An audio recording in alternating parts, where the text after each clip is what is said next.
Home value declines are spreading across the US housing market, and according to Zillow, we are now seeing the biggest downturn since 2012. According to Zillow, home value declines are spreading, with now 53% of homes losing value over their last year, according to the Zillow Zestimate. That's the highest share of value loss since April 2012, with homeowners losing the most value on their houses in Florida, Texas, and now even Northern California, where over 90% of houses saw their Zestimate drop in the last year, which is ultimately great news for you guys as home buyers. These owners are now having to come to terms with checking their Zestimate and seeing it go down, which is leading to more sellers cutting the price. We now have houses on the market for $249,000. Same thing in Florida. Houses now below $300,000 in Cape Coral, where the Zestimates are down more than 60 grand from peak. However, home values are still at near a record level on a national basis. In fact,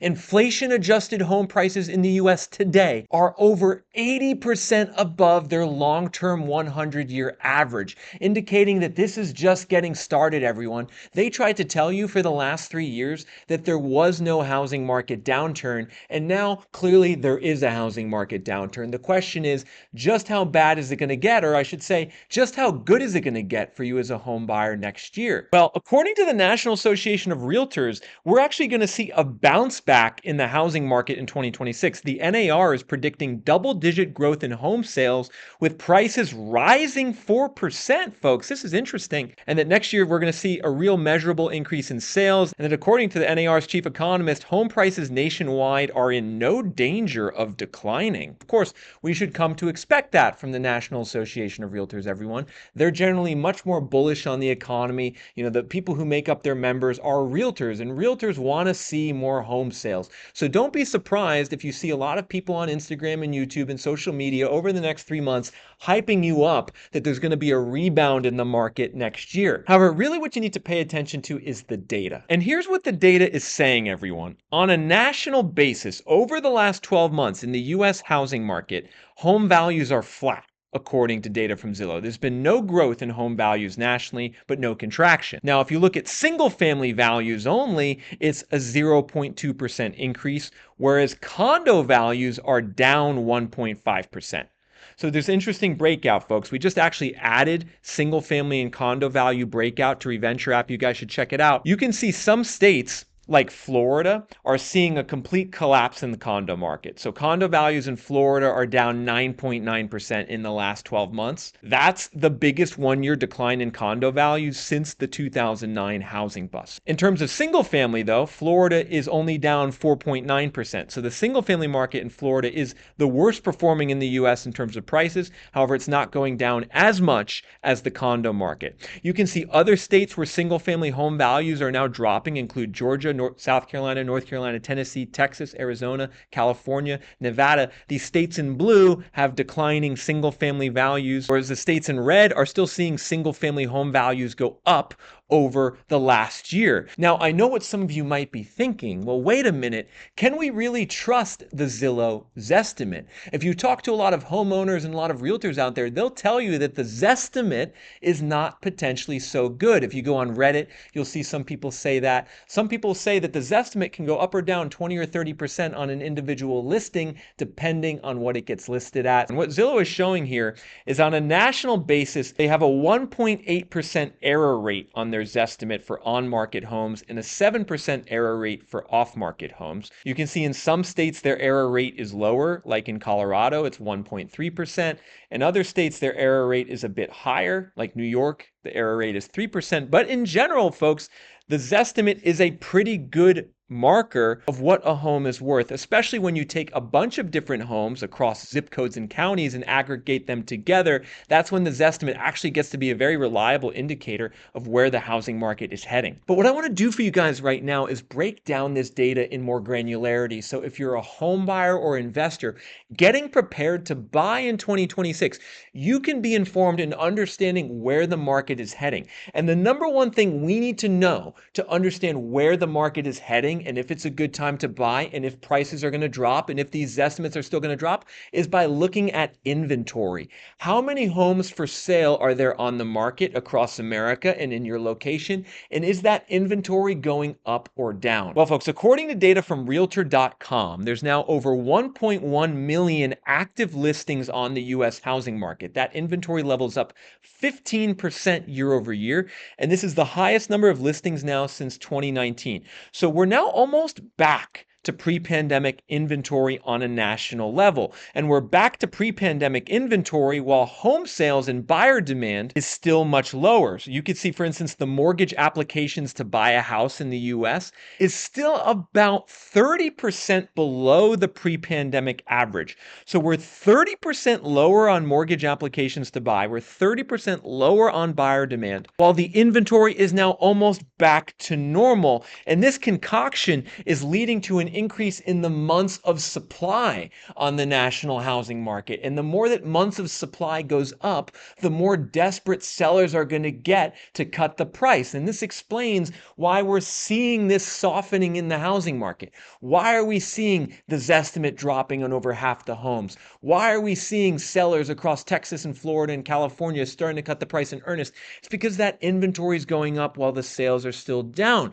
However, this really depends on what market you're in. Not all markets and cities are behaving the same way. So if we look at this single family home growth over the last year, everyone, you can see values in New York State are up 3.9% year over year for single family homes. And if we zoom in here, we can see Albany's going up, Utica's going up, Syracuse is going up, Buffalo's going up. Values are also going up in Westchester, in the Bronx, and even in Manhattan and Brooklyn, we're seeing values go up for single family and even for condos. Now, in Manhattan and Brooklyn, values are trending up. So there is no real mass exodus, so to speak, yet from the new mayor. New York is doing well. However, single-family values are trending down in these Sunbelt states, and they're likely going to continue to trend down over the next year. But let's just flip to the inventory statistics, everyone. How much inventory is there in surplus? A state like Tennessee has 50% more homes for sale than it does normally in the month of October. If we double-click here into Tennessee in this rapid-fire round, we now have over 34,000 homes for sale in the state of Tennessee. That is way above the long-term average for October, data from Realtor.com, which you can see on Reventure App. This is telling you buyer's market prices are more likely to drop. It's a similar story in Texas. In Texas, there's 134,000 homes for sale as of October 2025. That inventory level is way above the long-term average, indicating more downward pressure on prices. Even now in California, everyone, inventory is building. We have 71,000 homes for sale in California as of October 2025. That's the highest level since 2019. At the same time in California, the home sales activity has plummeted down to one of the lowest rates in the last 12 years. On this scatter plot here, folks, we're going to look at the best and worst performing states in terms of home values for single family and condo over the last 12 months through October 2025. You can see the states here in the top right are the best performing, like North Dakota, Connecticut, Alaska, Pennsylvania, Nebraska, Rhode Island, Iowa, and Kentucky. Both single family and condo values are going up in these areas year over year, and they're in the top right of this graph. Now, if we zoom back out to the bottom left of this graph, this is where values are going down for both condo and single family. We can see here in California that we're focusing on single family values are down 1.9%, condo values are down 3.7%. So we're seeing both of those asset classes go down. But also in Texas, we're seeing that happen. In Arizona, we're seeing that happen. You can see Florida is all the way by itself here on the bottom left. We're also seeing Washington, D.C. see single family and condo values go down. We're also seeing South Carolina now start to see single family and condo values go down, as well as even Nevada. So these states here in the bottom left, this is where we've seen the most affordability gains over the last 12 months, whereas the states in the top right for both condo and single family are still seeing values go up. But first, I want to kind of anchor us in where we are in the housing cycle. I know some of you have been watching my channel for 3 or 4 years. You've stuck with me for a long time through a lot of my predictions. And, we're now seeing a lot of these predictions come to pass. A lot of the predictions I made back in 2021 and 2022 are happening in real time, and they're happening in the exact cities and states where I predicted they would start.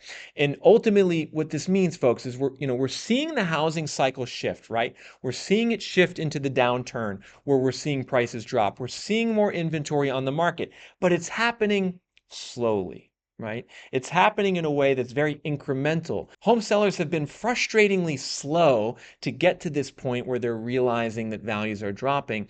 And that's not a sign that, that there's no crash or that there's no downturn or that prices aren't going to get affordable. Rather, it's just a sign of how the housing market is.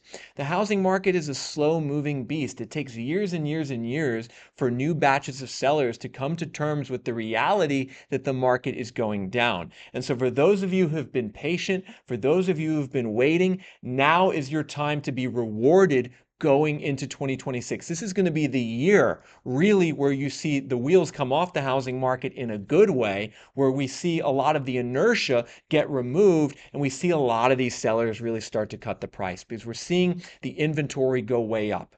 We're seeing the values start to drop for both condo and single family in a lot of markets. We're seeing the Zestimates go down. We're seeing the rental market hit deflation.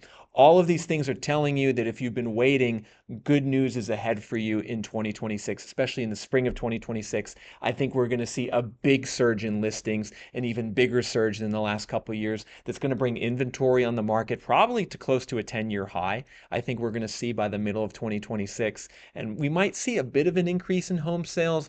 I don't think we're going to see a 15% increase in home sales like the NAR is predicting. And in fact, folks, one thing to remember about the NAR is that they're very optimistic on the market.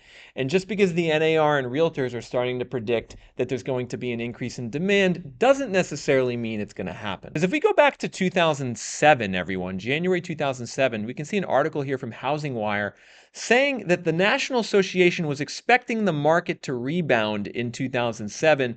The National Association of Realtors said today it is pegging the fourth quarter of 2006 as the trough in the recent housing slump, according to a statement released by the trade association on Wednesday.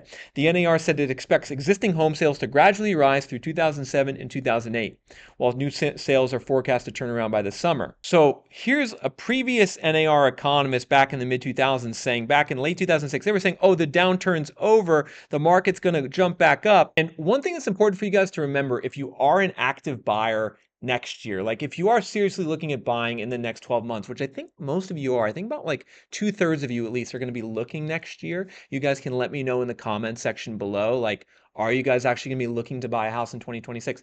The one warning I want to give you guys is that, even in a declining market where prices are dropping, you should still expect to see some sellers overlist their homes, right? This isn't a uniform downturn where everyone at once is going to start cutting the prices in unison. Rather, a market in a downturn like Austin, Texas, is going to see maybe half the sellers cut the price and come to reality, while the other half of sellers still overlist their home. According to Redfin, everyone, they posted this article about how Austin is America's strongest buyer's market, with over twice as many home sellers as buyers. However, folks, even in Austin, where values are down 25% the last 3 years, and there's tons and tons of inventory, only about 48% of sellers in Austin who bought after the pandemic are listing their home at a loss. So the market's down 25%, but still half the sellers are trying to make money, meaning it's really important to negotiate, everyone. It's really important to look at these listings and say, hey, can I try to negotiate a better price? Are the prices here going to drop by more into the future? Here's a house in Austin, 3-bed, 3-bath. $250,000, actually. It's not so bad. However, we checked this zip code in Austin, everyone. We think values are going to drop another 4.2% in the next 12 months for this listing. In some of these surrounding neighborhoods, we think values are going to drop another 10% on our Reventure price forecast for the next 12 months. If you see a minus 10% on your Reventure price forecast over the next 12 months, that's telling you you have negotiating power. That's telling you have negotiating leverage. And what you guys should do is actually download the report.